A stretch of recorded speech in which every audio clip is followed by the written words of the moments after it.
Bonjour à tous, je vous présente donc le téléphone que je teste aujourd'hui, le Verni Apollo Lite. Donc le Verni Apollo Lite, c'est un téléphone de 5,5 pouces que j'aime beaucoup. C'est mon téléphone de référence parce qu'il est volontairement assez stable, assez fluide. C'est un moyen de gamme, hein, donc on est sur un Decacore, donc 8 cœurs, un Helio X20, un peu dépassé aujourd'hui, mais bon, quand je vous dirai le prix, vous allez me dire, bah effectivement, il n'y a pas de quoi se priver.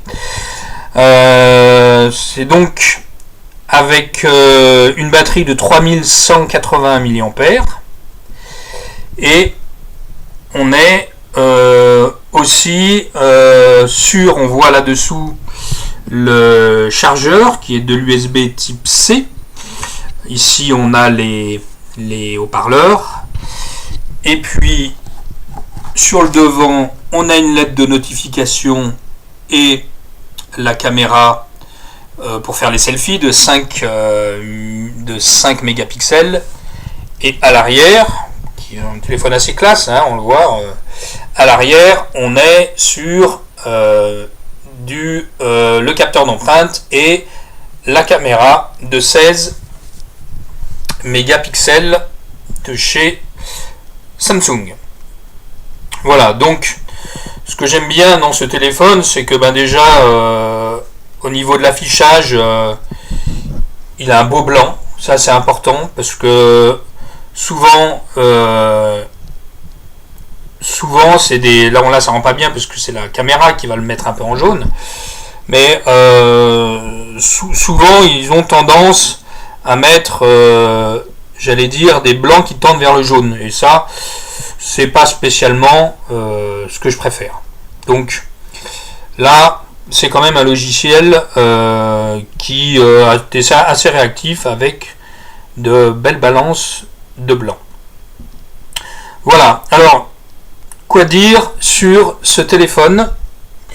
Eh ben, on va dire que l'avantage, c'est qu'il va correspondre à ce que vous attendez.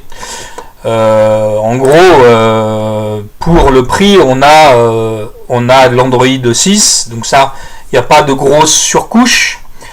C'est-à-dire que on n'est pas obligé de se supporter plein d'applis qu'on ne veut pas. Et ça, c'est quand même agréable. Alors, je vais basculer la caméra pour que vous me voyez un peu.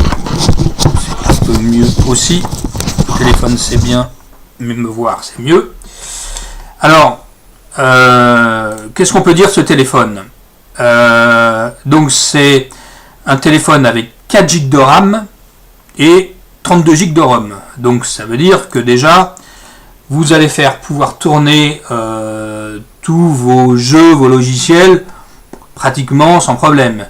C'est un Helio X20. Alors, c'est pas le dernier, c'est pas le X25, le X27, mais à moins que vous soyez un mordu des multitâches ou des jeux non-stop, normalement, ça fait tout le travail. On peut en plus augmenter des 32 Go de RAM avec une carte de 128. Donc 128 Go, ça vous pousse à 128 plus 32, donc il y a vraiment de quoi faire. Au niveau de la 4G, il y a toutes les bandes, hein, c'est-à-dire qu'il y a la B1, il y a la B3, la B7 et la B20. Donc, à ce niveau-là, ça veut dire qu'au niveau des bandes françaises, il n'y a pas de problème, passez partout, surtout chez Free par exemple, qui aura plus tendance à avoir la B20. Parce que sur des téléphones comme par exemple chez Xiaomi, ça s'écrit Xiaomi, certains téléphones chinois n'ont pas la B20, et ça c'est vraiment un problème. J'ai pu le constater en vendant des téléphones à des personnes qui avaient eu des téléphones chinois et qui n'avaient pas la B20, ils étaient quand même sacrément bloqués. Donc tous les téléphones que je vais vous présenter, ils auront la fameuse B20 ou celle des 800 MHz. Je ne vais pas parler des 700 parce que la 700 c'est la prochaine qui va arriver, mais ça pour l'instant personne l'a énormément, donc on va pas s'attacher à ça. Le corps, donc, c'est ce qu'on appelle du metal unibody, c'est-à-dire que c'est tout fait en alu. en face on a du Corning Gorilla Glass, donc de classe 3. Ça veut dire que ça résiste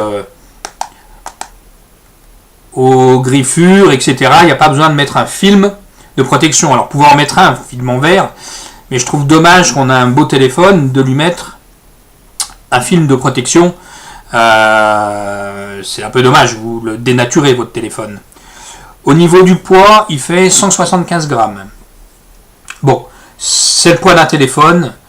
Aujourd'hui, il y a mieux, il y a pire. Bon, moi je trouve que l'idéal pour le mettre dans la poche, c'est 150 grammes. Mais bon, 175 grammes, ça va encore. 180, 190 grammes, moi je trouve ça déjà trop. Après, faut voir aussi la taille de la batterie. Là, on est sur du 3180 mAh. 3180 mAh, c'est suffisant, c'est la base, j'allais dire, aujourd'hui pour un 5,5 pouces. Faut pas se leurrer, 3180 mAh, vous tenez 7 heures, pas plus. Faut recharger, et c'est là que c'est intéressant avec l'USB type C, donc je vous remontre ce que c'est, qui est la norme, hein. Moi ça fait depuis 3 ans que tous mes téléphones sont en USB type C, donc c'est ce format-là. Donc vous voyez que l'un comme l'autre, il n'y a pas déjà il n'y a pas de sens. Hop, c'est la même chose. Et surtout l'intérêt, c'est que avec cet USB type C, c'est qu'on peut mettre de la charge rapide qui est sur ce téléphone. C'est-à-dire qu'en 30 minutes, vous rechargez 50% du téléphone. Et ça, je trouve que c'est aujourd'hui le plus important, parce qu'on n'a pas tout le temps des chargeurs sur soi, il faut que ça aille vite, surtout si vous faites des mouvements ou si vous êtes en voiture, par exemple.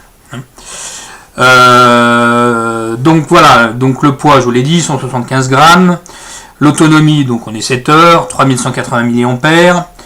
Aujourd'hui, on est plus sur du 4000, mais bon, ça, on verra, ça sera sur les prochains téléphones, celui que j'attends, je vous en parlerai. Qu'est-ce qu'on peut dire d'autre là-dessus? Donc l'écran, c'est un Full HD. Alors il y a son grand frère qui s'appelle le Verni Apollo, qui est lui en QHD, donc c'est-à-dire qu'il est en résolution supérieure, il a même un casque de réalité virtuelle. Il a un plus gros processeur aussi, mais c'est pas le même prix. Je l'ai vendu, je l'avais ce téléphone-là. Je l'ai vendu à Rémi, je lui fais un petit coucou d'ailleurs, je sais qu'il regarde la vidéo, il a même cassé l'écran.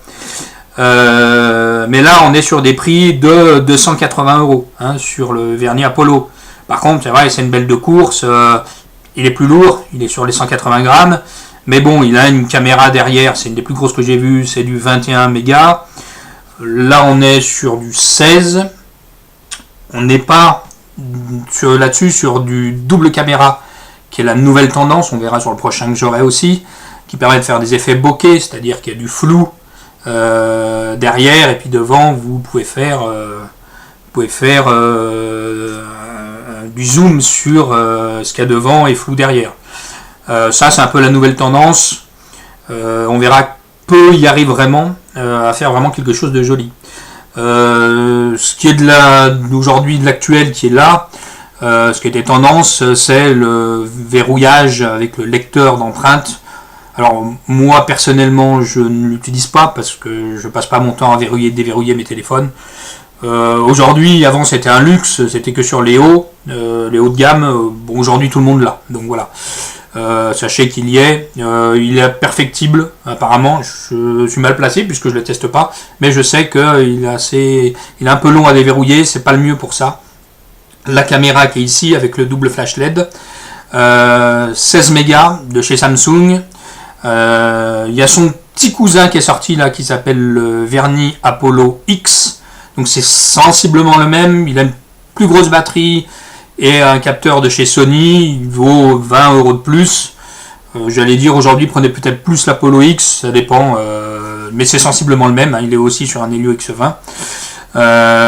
Donc 16 MP, c'est largement de quoi faire. Alors je vais vous mettre une photo, donc il y aura déjà des photos en extérieur, celle-ci, que vous pouvez voir, donc là ça représente ma voiture, et une autre photo d'intérieur que j'ai pris, donc ça c'est mon modèle favori qui est Mishka, ma jolie chartreuse.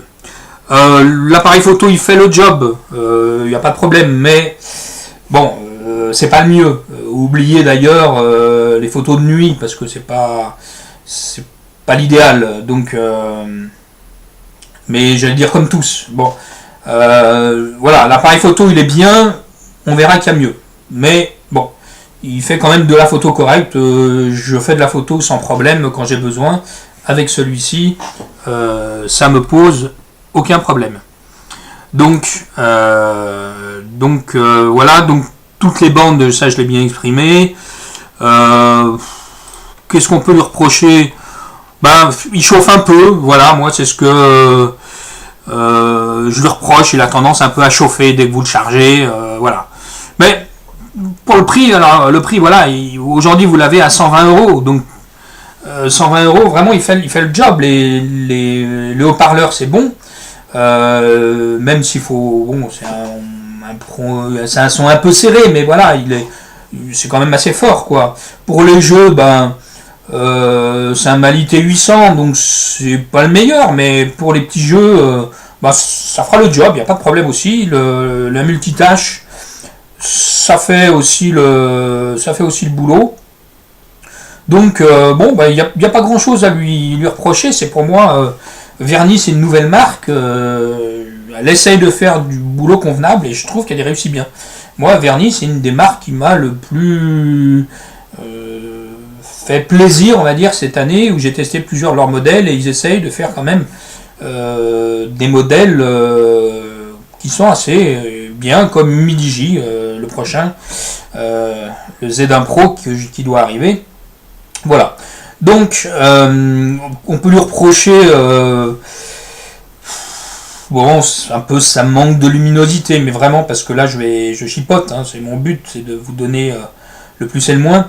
Mais l'écran est beau, c'est de l'IPS, voilà, il n'y a pas grand reproche à faire, et alors surtout pour le prix, moi je vous le dis honnêtement, 120 € livrés chez vous, ben vous gênez pas.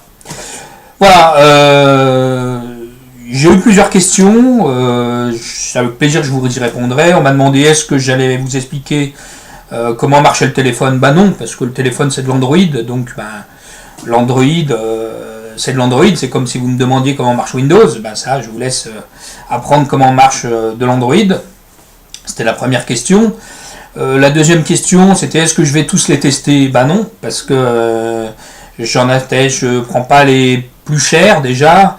Donc Huawei par exemple, moi je trouve ça, c'est bien Huawei, mais c'est déjà trop cher pour ce que c'est. C'est mon avis, voilà.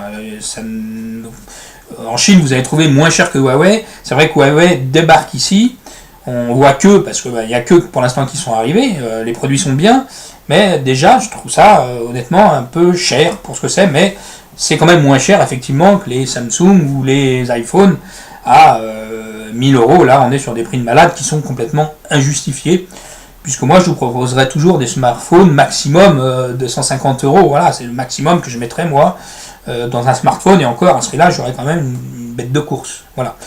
La dernière question qu'on m'a posée, c'est est-ce que j'allais parler du côté éco-responsable? Bah non, parce que vous pensez bien que sur le marché des smartphones chinois, il y a 14 marques, et chaque marque en sort 2 par mois. Un tous les 2 mois, pardon. Donc vous imaginez le nombre que ça fait par an. Donc forcément le but c'est que ça tourne aussi, donc à ce niveau-là, le côté responsable, ben non, il n'y est pas trop. Par contre, ils font des efforts dans leur présentation, dans leur packaging, où là ça commence à devenir éco-responsable. Voilà, c'était Lionel pour cette première analyse du Verny Apollo Light. Vous pouvez aussi commander le Verny Apollo X si ça vous intéresse. C'est son cousin, c'est presque le même. Et en plus haut de gamme, c'est le Verny Apollo. S'il y a d'autres questions, je suis là pour vous répondre. Et bien sûr, n'hésitez pas à vous abonner à la chaîne pour avoir toujours mes dernières nouveautés. Je vous dis à bientôt.